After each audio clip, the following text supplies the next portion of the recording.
Ya, Assalamualaikum warahmatullahi wabarakatuh. Waalaikumsalam warahmatullahi Waalaikumsalam warahmatullahi wabarakatuh. wabarakatuh. Kita Waalaikumsalam lanjut warahmatullahi untuk wabarakatuh. materi fitokimia ya. Temanya kali ini adalah tentang alkaloid.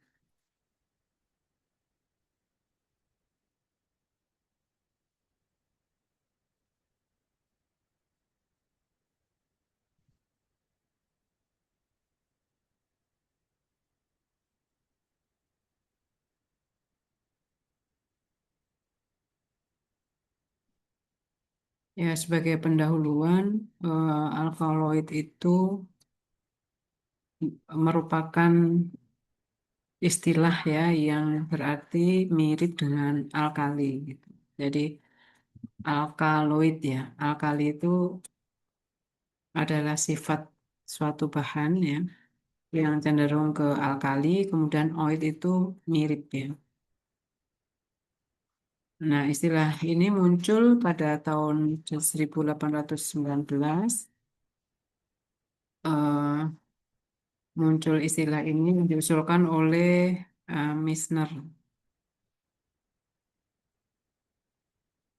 di mana alkaloid itu mempunyai sifat seperti basa dan senyawanya mengandung nitrogen yang pada umumnya senyawa alkaloid itu berasal dari tumbuhan yang memiliki struktur molekul yang kompleks dan mempunyai aktivitas farmakologis.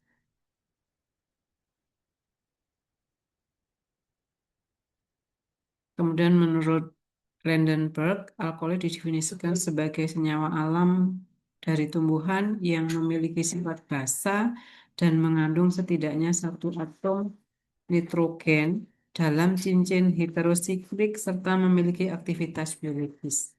Jadi yang menjadi ciri khas kalau menurut Landenberg ini adalah cincin heterosiklik ya. Maksudnya heterosiklik itu membentuk lingkaran, kemudian pada umumnya memiliki aktivitas biologis dan ada atom N-nya, nitrogen. Berdasarkan ciri khas tersebut, alkaloid merupakan senyawa nitrogen yang bersifat basa, berasal dari tumbuhan, dan sebagian besar bersifat optis aktif dan memiliki heterosiklik nitrogen sebagai unit strukturnya dengan aksi fisiologis. Jadi definisi yang di atas itu dirangkum dalam kekhususan dari alkaloid itu sendiri. Meskipun secara umum definisi itu sebetulnya tidak sepenuhnya benar ya, karena sebagai contoh ada beberapa senyawa yang mempunyai anomali ya, perbedaan dengan definisi di atas. Contohnya adalah eh, kolsikin ya, dianggap sebagai alkaloid meskipun dia tidak merupakan eh, senyawa yang bersifat heterosiklik dan tidak bersifat basa. Tadi kan kalau secara umum alkaloid itu bersifat basa ya, tapi ternyata di sini kolsikin itu tidak heterosiklik dan tidak basa.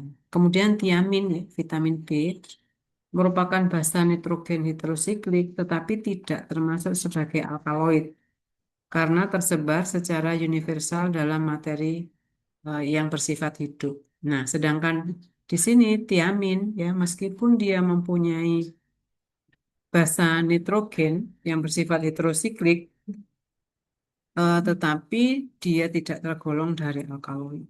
Jadi definisi umumnya seperti itu, tetapi tidak mutlak gitu ya. Nitrogen sendiri berada pada posisi rantai samping dan beberapa senyawanya diklasifikasikan sebagai alkaloid, tetapi mereka tidak mengandung nitrogen dalam cincin heterosiklik, melainkan mengandung bahan nitrogen dalam rantai, misalnya senyawa epinefrin, bordenin, betanin, kolin, muskarin, strihnin, dan triptamin.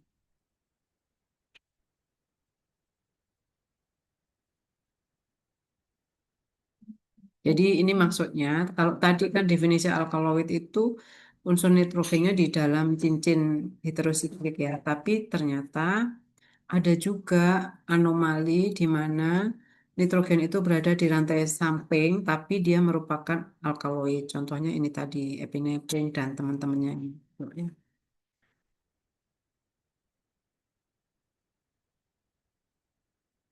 Ini kalau saya slideshow nggak bisa dilanjutin ya. Kemudian sifat rantai terbuka alami yang bersifat basa. Senyawa ini memiliki aktivitas fisiologis, tetapi tidak dikelompokkan sebagai alkaloid, misalnya kolin, asam amino, feniletilamin. Jadi ini eh,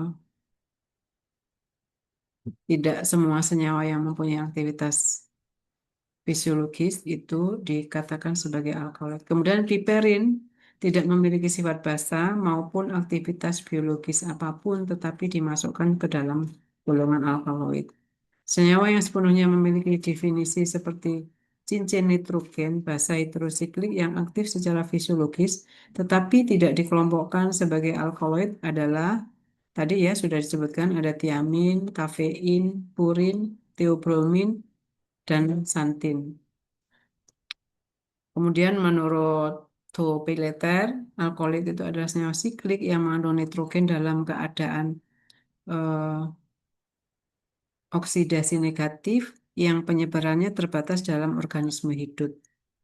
Ya. Jadi sebetulnya tidak sesederhana ya untuk definisi alkaloid itu seperti yang didefinisikan di atas. Kemudian definisi lain juga menyebutkan alkaloid adalah senyawa basa heterosiklik yang mengandung nitrogen dan secara kimiawi terdapat di alam sekitar 15%. Tumbuhan berpembuluh dan tersebar luas pada tumbuhan tingkat tinggi misalnya Apocynaceae, Papaver,aceae, Papilionaceae, Ranunculaceae, dan Solanaceae. Ya. Ini famili-famili yang mengandung alkaloid. Alkaloid terdapat juga dalam bentuk garam dari asam organik seperti asam asetat, asam oksalat, asam malat, asam laktat, asam tartat, asam tanat, asam akonitat, dan beberapa terdapat bersama gula, misalnya pada kelompok solanum dan veratrum.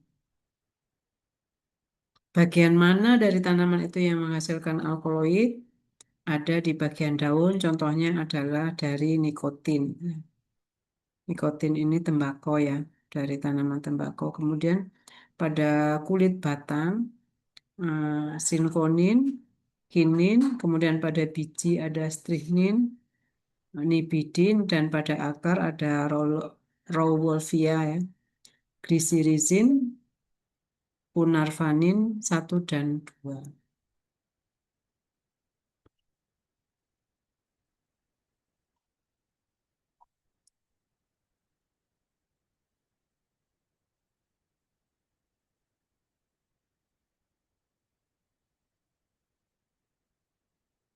Ini kalau yang telat-telat itu Ibu admit langsung nggak bisa jalan lagi ininya slide-nya. Jadi harus dimatikan dulu. Kemudian untuk nomenklatur ya atau penamaan, tidak ada nomenklatur yang sistematis untuk penamaan alkaloid itu sendiri.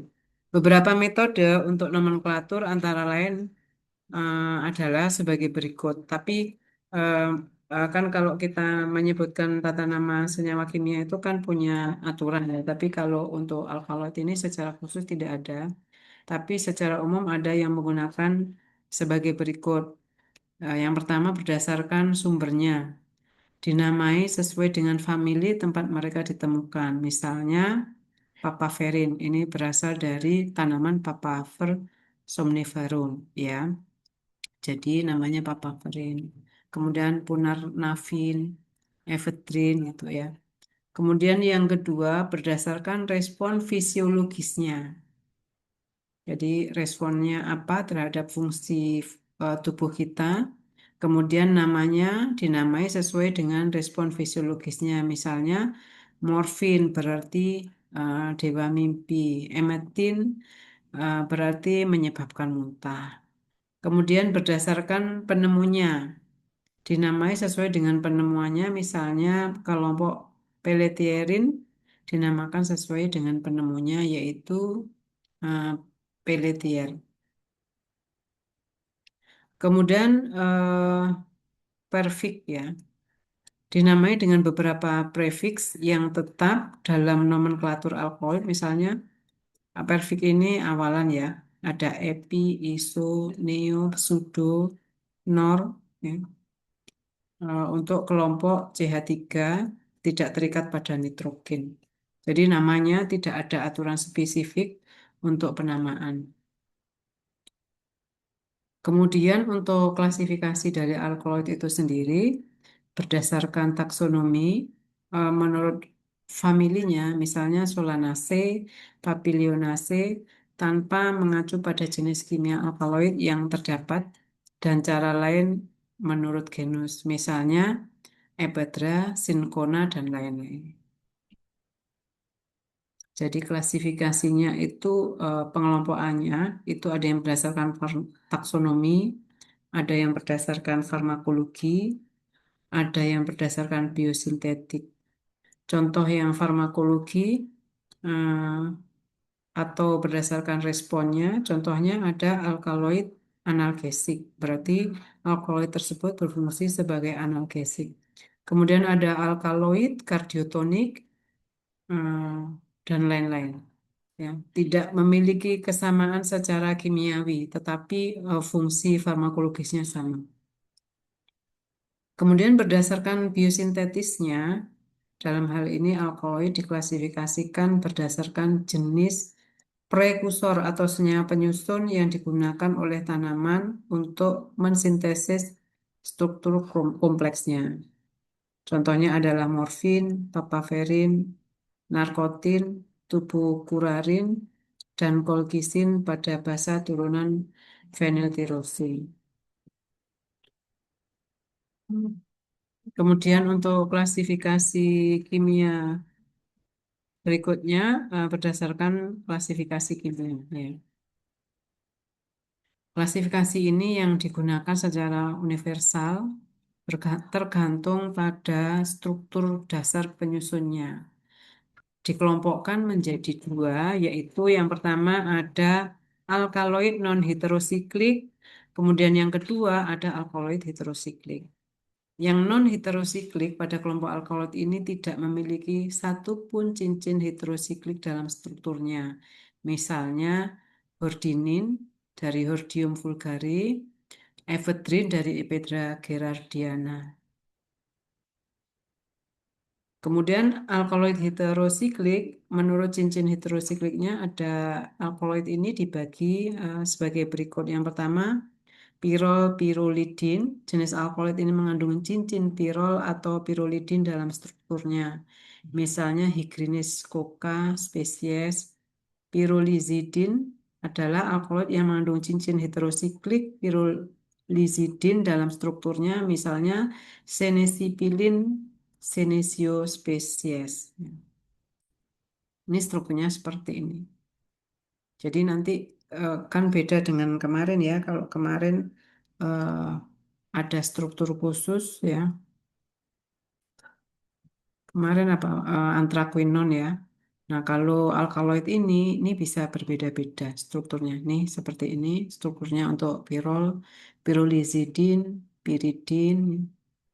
Kemudian yang ketiga ada piridin dan piperidin, alkaloid yang mengandung cincin hidrosiklik piridin dalam strukturnya, misalnya nikotin, lobalin, piperidin, risinin.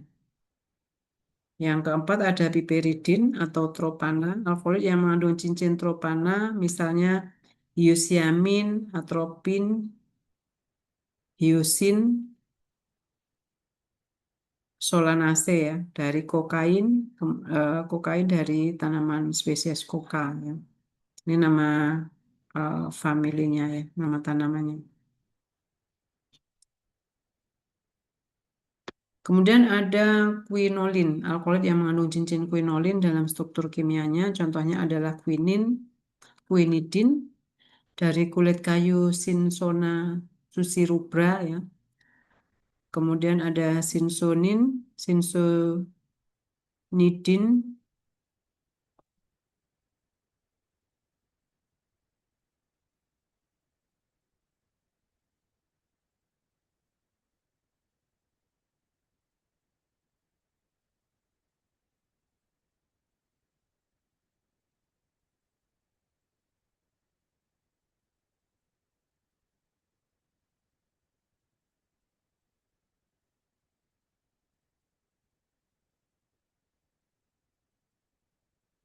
Kemudian ada isoquinolin, alkaloid yang mengandung cincin isoquinolin dalam struktur kimianya. Contohnya adalah papaverin, narsein, emetin, sepalin.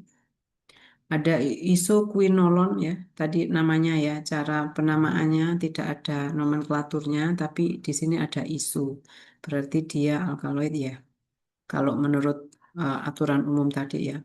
Kemudian ada aporpin, alkaloid yang mengandung cincin isoquinolin, terreduksi dalam strukturnya, contohnya adalah baldin.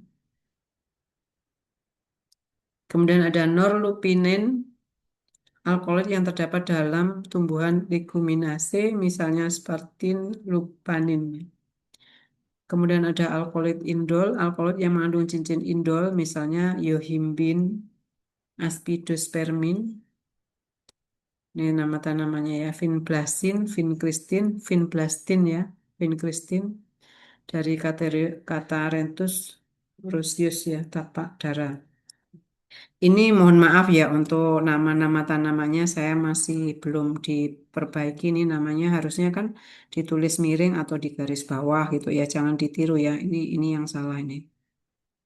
Kemudian sifat dari alkaloid ada sifat fisika dan sifat kimia ya. Alkaloid merupakan senyawa organik yang umumnya berbentuk padatan kristal dan memiliki titik lelet tertentu.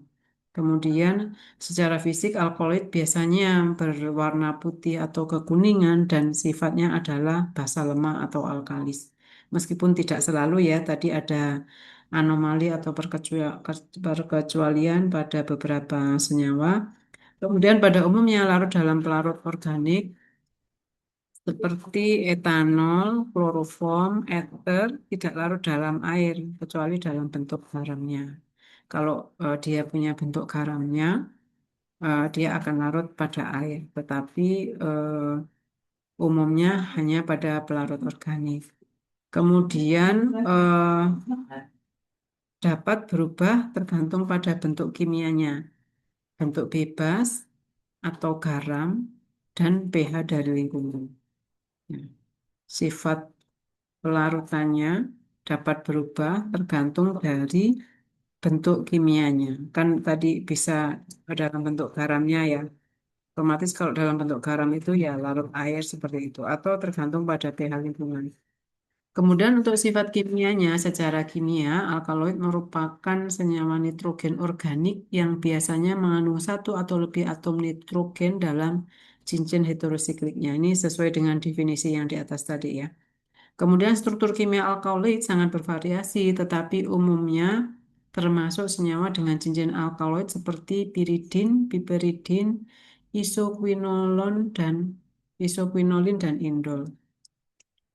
Reaktivitas dari alkaloid dapat bereaksi dengan asam membentuk garam alkaloid yang lebih larut dalam air. Jadi kan dia cenderung ke basa. Tadi ya, basa lemah. Sehingga kalau dia bereaksi dengan asam, dia akan membentuk garam. Otomatis kalau garam itu akan mudah larut. Kemudian sifat basa, alkaloid biasanya memiliki sifat basa lemah karena adanya atom nitrogen yang dapat menerima proton. Jadi sifat basanya itu karena mempunyai atom nitrogen. Kemudian stabilitas beberapa alkaloid rentan mengalami oksidasi dan dekomposisi ketika terkena cahaya atau oksigen. Otomatis nanti kalau di dalam penyimpanan harus diperhatikan ya, karena dia sensitif terhadap cahaya. Kemudian identifikasi dapat diindikasikan melalui reaksi khas seperti reaksi Wagner yang akan menghasilkan endapan coklat. Ini jadi maksudnya ini nanti di bawah ada lagi ya untuk identifikasi, tapi Wagner ini sangat spesifik untuk alkaloid. Kemudian secara farmakologis bagaimana karakteristik dari alkaloid itu sendiri? Ya, aktivitas biologis secara umum dia mempunyai aktivitas biologis yang luas ya, berguna untuk berbagai macam efek biologis ya, seringkali bersifat toksik juga ya. Selain memberikan efek terapeutik juga bersifat toksik. Alkaloid dapat mempengaruhi sistem saraf, jantung, dan organ lain dengan mekanisme spesifik tergantung dari jenis alkaloidnya. Beberapa sifat umum dari alkaloid. Yang pertama, efek fisiologis. Banyak alkaloid memiliki efek yang kuat pada sistem saraf pusat dan perifen, seperti untuk stimulan, contohnya kafein, analgesik, contohnya morfin, atau sedatif. Kemudian berinteraksi dengan reseptor, ya. Alkaloid sering berinteraksi dengan reseptor neurotransmitter, enzim atau saluran ion, sehingga mempengaruhi fungsi seluler dan sistemik. Jadi sifatnya ini yang dia akan memberikan potensi untuk aktivitas biologis. Kemudian dia juga bersifat toksis, ya. Beberapa alkaloid dapat menjadi racun pada dosis tertentu sehingga penggunaannya harus dikontrol secara ketat. Kemudian untuk pengobatan, alkaloid banyak digunakan sebagai obat, misalnya morfin, quinin sebagai anti malaria, atropin sebagai antispasmodik. Uji screening kimia. Uji screening fitokimia dari alkaloid merupakan tahap awal dalam analisis senyawa bioaktif pada ekstrak tumbuhan dan mendeteksi keberadaan alkaloid. Jadi uji screening fitokimia itu tujuannya untuk ini, ya, mendeteksi pada tahap awal senyawa-senyawa yang bersifat bioaktif, dalam hal ini khususnya alkaloid, ya. Biasanya dilakukan dengan metode kualitatif menggunakan reagen spesifik yang menunjukkan reaksi warna dan presipitat sebagai indikator positif keberadaan alkaloid. Metode screening kimiawi yang bisa dilakukan ada menggunakan pereaksi warna, ya, ada Dragendorf, Mayer, Wagner, dan Hager. Nah, ini nanti bisa dibaca sendiri, ya. Nah, untuk metode ini digunakan untuk ekstrak tanaman yang telah diekstraksi menggunakan pelarut polar seperti metanol, etanol, dan air untuk memastikan alkaloid yang larut dan dapat terdeteksi dengan baik. Ini adalah prosedurnya. Secara kualitatif, ekstrak tanaman disiapkan terlebih dahulu, seringkali dengan metode perendaman atau pemanasan menggunakan pelarut seperti metanol atau etanol. Maksudnya pemanasan itu maserasi yang melibatkan pemanasan, ya, seperti destilasi, seperti itu. Kemudian diuji menggunakan beberapa tetes reagen seperti yang disebutkan di atas. Terjadinya perubahan warna atau pembentukan endapan menandakan keberadaan alkaloid tersebut, ya. Kadang ekstrak juga dikoagulasikan menggunakan asam sulfat atau basa untuk memisahkan alkaloid dalam bentuk garamnya dan bentuk bebas sehingga meningkatkan sensitivitas dari pendeteksian. Nah, kepentingan dari screening itu sendiri untuk memastikan adanya senyawa alkaloid yang berpotensi sebagai bahan aktif dalam pengembangan obat. Kemudian alkaloid sebagai metabolit sekunder memiliki berbagai aktivitas farmakologis, seperti antimikroba dan anti kanker yang telah banyak dilaporkan. Misalnya pada studi ekstrak Adatoda vasica ditemukan alkaloid sekaligus aktivitas antimikroba yang menguatkan peran alkaloid sebagai bahan aktif utama. Demikian pula untuk screening alkaloid pada banyak tanaman obat membantu identifikasi bioaktif yang bertujuan mempercepat isolasi dan pemurnian senyawa kimia secara efisien. Nah, pendekatan lain selain menggunakan reaksi warna tadi, ya, Dragendorf dan lain sebagainya, itu uji kimia klasik, teknik analisis lanjutan seperti menggunakan HPLC itu juga bisa dilakukan dikombinasi dengan detektor UV, spektrum massa, LC atau MS atau NMR dapat digunakan untuk deteksi dan karakterisasi alkaloid secara spesifik dan kuantitatif. Namun dalam screening awal metode kimia kualitatif tetap menjadi pilihan karena sederhana, cepat, dan murah gitu. Jadi kalau ini sudah menggunakan instrumen, ya, lebih rumit, biasanya dengan menggunakan reaksi uji warna ini di tahap awal sudah cukup, nanti dilanjutkan dengan eh, penggunaan instrumen jika diperlukan. Sampai di sini mungkin ada yang mau didiskusikan, silahkan. Bisa dipahami? Bisa, Ibu. Oke, nggak ada yang ditanyakan? Bisa diakhiri?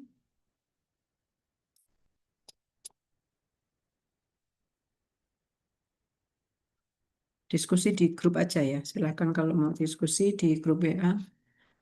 Untuk hari ini saya akhiri dulu. Terima kasih atas perhatiannya. Wassalamualaikum warahmatullahi wabarakatuh. Waalaikumsalam Waalaikumsalam warahmatullahi wabarakatuh. Ibu N live Terima ya. kasih. Ya.